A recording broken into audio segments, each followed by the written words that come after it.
Okay, so picture this with me for a second. You're an early human, you've never tasted anything sweet in your entire life. Not once. And one day you climb a tree, rip open a wild beehive with your bare hands, get stung probably like 15 times, and shove a handful of honey into your mouth anyway. And in that exact moment, your brain basically short-circuits, because nothing, and I mean nothing, has ever tasted like this before. That right there is probably the first time a human being ever tasted real concentrated sugar. And honestly, I don't think we've ever recovered from it. So today I want to actually walk you through this, because the story of when humans first got their hands on sugar is way weirder and way more violent than you'd expect. Let's start at the very beginning, before sugar as we know it even existed as a thing you could buy or make. Early humans were basically living in a world with almost no concentrated sweetness anywhere. Fruit existed, sure, but wild fruit back then wasn't like the fruit you buy today. Modern fruit has been bred for thousands of years to be bigger and sweeter. Wild fruit was small, tart, kind of bitter, and honestly, not that impressive. So sugar, real intense sweetness, was an incredibly rare experience. Which brings us to honey.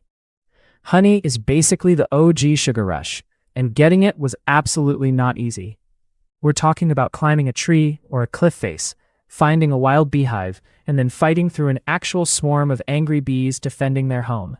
There's actual cave art, tens of thousands of years old, showing people doing exactly this, climbing up with basic tools, smoke to calm the bees down a little, and just going for it. This wasn't a casual snack. This was basically an extreme sport with a sugary reward at the end. One famous example is a cave painting in Spain, thought to be around 8,000 years old, that shows a human figure climbing what looks like a rope or vine, reaching directly into a wild hive while bees swarm around them. Think about that for a second. Someone thousands of years ago thought this moment was important enough to paint on a wall. Not a hunt, not a battle, a guy stealing honey from bees. That tells you something about how big of a deal this actually was to them. And it wasn't just about bravery either. Honey hunting required real knowledge passed down across generations, knowing which trees bees preferred, what time of year hives were fullest, how to use smoke without destroying the whole colony, and how to climb safely enough to not fall to your death holding a chunk of honeycomb. This wasn't random. It was a specialized skill, and the people who were good at it were probably genuinely respected for it. And here's the thing that I think is genuinely wild.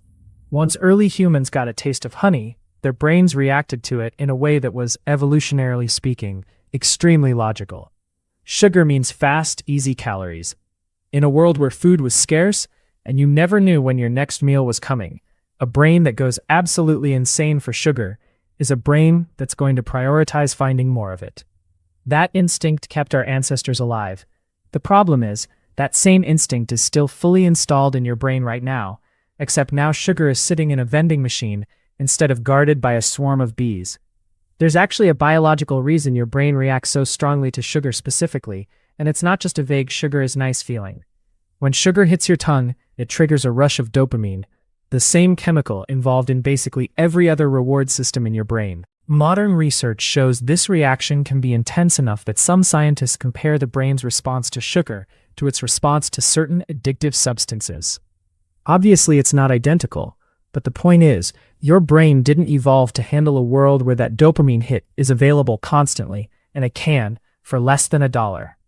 To put it in perspective, a single can of soda today contains roughly the same amount of sugar an early human might have gotten from a genuinely lucky, dangerous, once-in-a-while raid on a wild beehive, except you didn't have to climb anything, fight off angry insects, or risk falling to your death.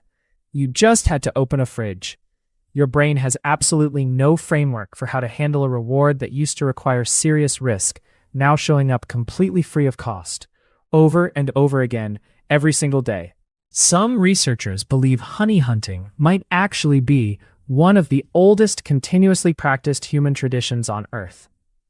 There are still communities today, like certain groups in Nepal and parts of Africa, who practice traditional honey hunting using methods that have barely changed in thousands of years, climbing massive cliffs on handmade rope ladders to reach wild bee colonies.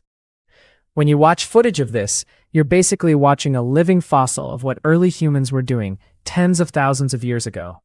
The Gurung people of Nepal are probably the most famous example. They hunt the world's largest honeybee, which builds absolutely massive hives on sheer Himalayan cliff faces, sometimes hundreds of feet in the air. Honey hunters climb up on handmade ladders, woven from bamboo and rope, using smoke to push the bees back. Then cut huge chunks of honeycomb loose and lower them down in baskets to people waiting below. No harnesses, no modern safety gear, just balance, nerve, and generations of inherited technique. People have died doing this.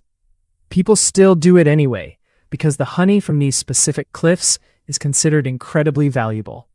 Partly for its taste, and partly because some of it has mildly psychoactive properties from the specific flowers the bees feed on in that region, which is a whole other wild story on its own.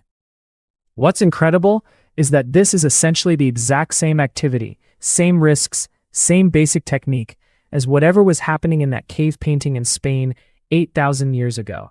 The tools got slightly better. The core challenge, a human being willing to risk their life climbing toward angry bees for something sweet, hasn't changed even a little bit. And we're not just guessing about all this either. Archaeologists have actually found physical evidence of early honey consumption by studying ancient teeth.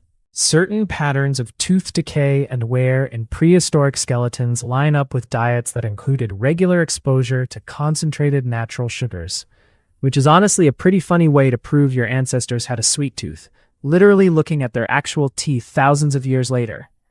Okay, but honey wasn't the only source of natural sweetness humans stumbled onto. Certain roots, tree saps, and even some insects contain natural sugars, and evidence suggests early humans experimented with a bunch of these too. Sugarcane specifically, the plant that eventually gave us modern refined sugar, was first domesticated in New Guinea somewhere around 8,000 years ago. Early people there figured out you could just chew on the raw stalk and get a genuinely sweet, satisfying taste, no bees required. Someone's out there messing around with wild grasses, chewing on random stalks, probably out of boredom or hunger, and suddenly hits one that's sweet. No cooking, no processing, just bite down and get a burst of sugar directly from a plant.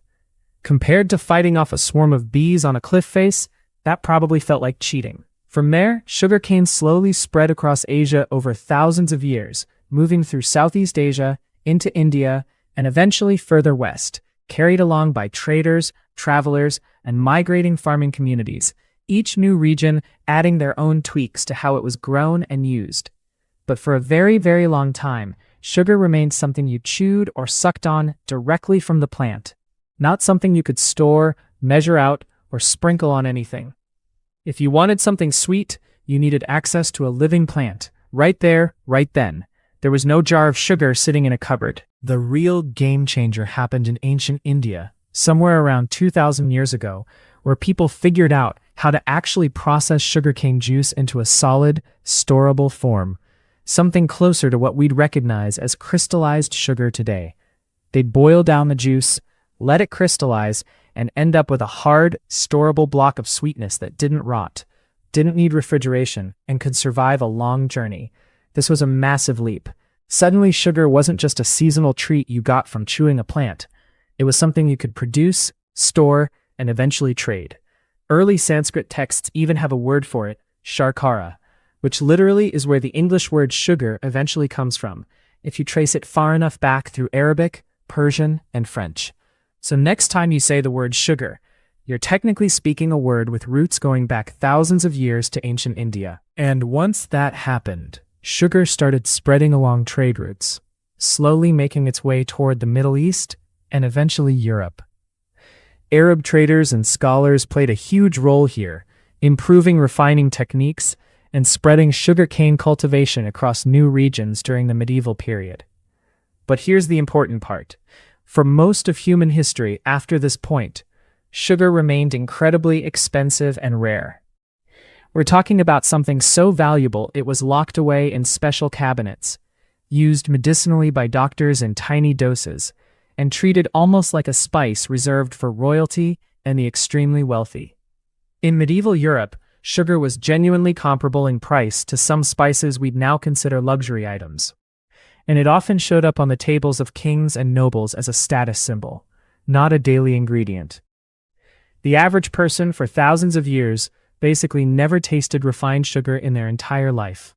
This is honestly hard to wrap your head around today, when sugar is in literally everything. But for the vast majority of human history, sweetness was rare, difficult to obtain, and often dangerous to get your hands on. Your ancestors weren't casually eating dessert every night. They were risking bee stings and climbing cliffs for a tiny taste of something your brain is now getting 100 times a day without even trying. So how did we go from sugar being a rare luxury for kings to sugar being in basically every product on a grocery store shelf? The honest answer involves one of the darker chapters in this whole story. Starting around the 1500s, European powers began establishing massive sugarcane plantations across the Caribbean and the Americas.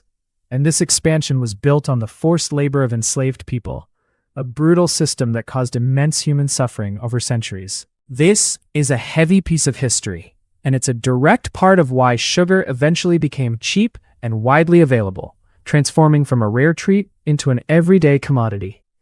It's worth remembering that the sweetness so many of us take for granted today has a genuinely painful history behind it. By the 1700s and 1800s, sugar production had scaled up so dramatically that prices dropped low enough for regular people in Europe, and eventually the world, to afford it regularly for the first time in human history. And once that door opened, it never really closed again. Sugar went from rare luxury to daily staple in just a couple hundred years, which, compared to the tens of thousands of years humans spent barely tasting it at all, is basically an instant.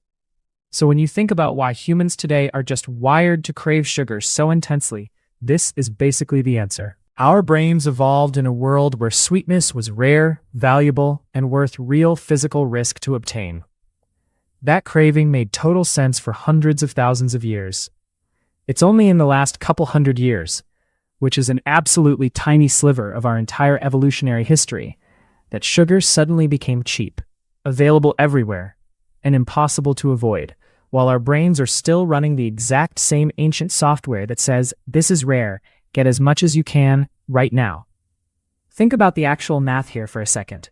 Modern humans have existed for roughly 300,000 years. Cheap, widely available sugar has existed for maybe 200 years.